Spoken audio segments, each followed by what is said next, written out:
White supremacy, racism, white nationalism, words that once held real meaning, have now become nothing more than election strategies. Every 4 years, the black community is offered handouts and fear. Handouts and fear. Reparations and white nationalism. This is the Democrats' preview.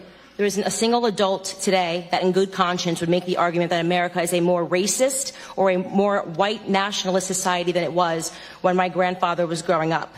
And yet we're hearing these terms sent around today because what they want to say is that brown people need to be scared, which seems to be the narrative that we hear every 4 years right ahead of a presidential election. Mr. Chairman, Ranking Member Mr. Collins, thank you for having me here today.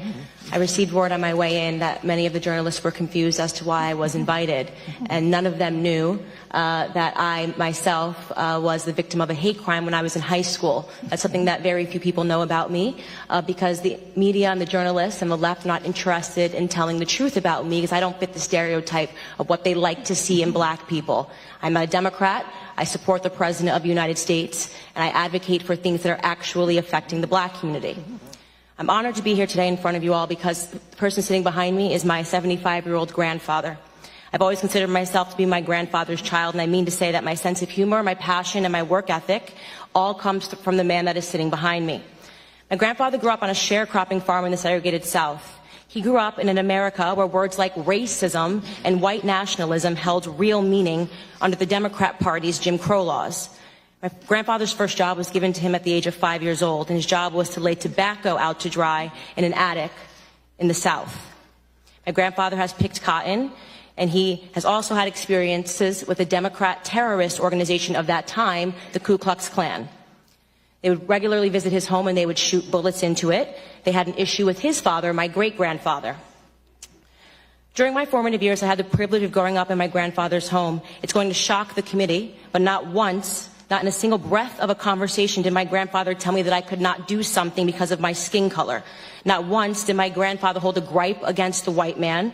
I was simply never taught to view myself as a victim because of my heritage. I learned about faith in God, family, and hard work. Those were the only lessons of my childhood. There isn't a single adult today that in good conscience would make the argument that America is a more racist or a more white nationalist society than it was when my grandfather was growing up. And yet we're hearing these terms sent around today because what they want to say is that brown people need to be scared, which seems to be the narrative that we hear every 4 years right ahead of a presidential election. Here are some things we never hear. 75% of the black boys in California don't meet state reading standards. In inner cities like Baltimore, within 5 high schools and 1 middle school, not a single student was found to be proficient in math or reading in 2016. The single motherhood rate in the black community, which was at 23% in the 1960s when my grandfather was coming up, is at a staggering 74% today. I am guessing there will be no committee hearings about that. There are more black babies aborted than born alive in cities like New York, and you have Democrat Governor Andrew Cuomo lighting up buildings to celebrate late-term abortions. I could go on and on. My point is that white nationalism does not do any of those things that I just brought up. Democrat policies did. Let me be clear. The hearing today is not about white nationalism or hate crimes. It's about fear-mongering, power, and control. It's a preview of the Democrat 2020 election strategy, same as the Democrat 2016 election strategy.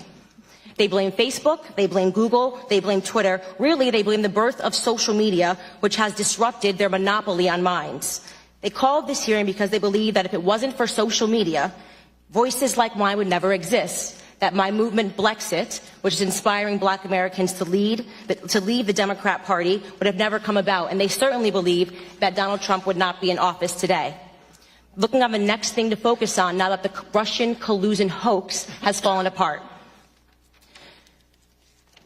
What they won't tell you about the statistics and the rise of white nationalism is that they've simply changed the data set points by widening the definition of hate crimes and upping the number of reporting agencies that are able to report on them. What I mean to say is that they're manipulating statistics. The goal here is to scare blacks, Hispanics, gays, and Muslims into helping them censor dissenting opinions, ultimately into helping them regain control of our country's narrative, which they feel that they lost. They feel that President Donald Trump should not have beat Hillary. If they actually were concerned about white nationalism, they would be holding hearings on Antifa, a far-left, violent, white gang who determined one day in Philadelphia in August that I, a black woman, was not fit to sit in a restaurant. They chased me out. They yelled race traitor to a group of black and Hispanic police officers who formed a line to protect me from their ongoing assaults. They threw water at me. They threw eggs at me. And the leftist media remained silent on it. If they were serious about the rise of hate crimes, they may perhaps be examining themselves and the hate that they have drummed up in this country. Bottom line is that white supremacy, racism, white nationalism, words that once held real meaning, have now become nothing more than election strategies. Every 4 years, the black community is offered handouts and fear. Handouts and fear. Reparations and white nationalism. This is the Democrat preview. Of course, society is not perfectible. We've heard testimony of that today. There are pockets of evil that exist, and those things are horrible, and they should be condemned. But I believe the legacy and the ancestry of black Americans is being insulted every single day. I will not pretend to be a victim in this country, and I know that that makes many people on the left uncomfortable. I want to talk about real issues in black America. I want to talk about real issues in this country and real concerns. The biggest scandal, this is my last sentence, in American politics is that Democrats have been conning minorities into the belief that we are perpetual victims, all but ensuring our failure. Racial division and class warfare are central to the Democrat Party platform. They need blacks to hate whites, the rich to hate the poor, and soon enough it'll be the tall hating the short. The time of the witness has expired. Ms. Clark.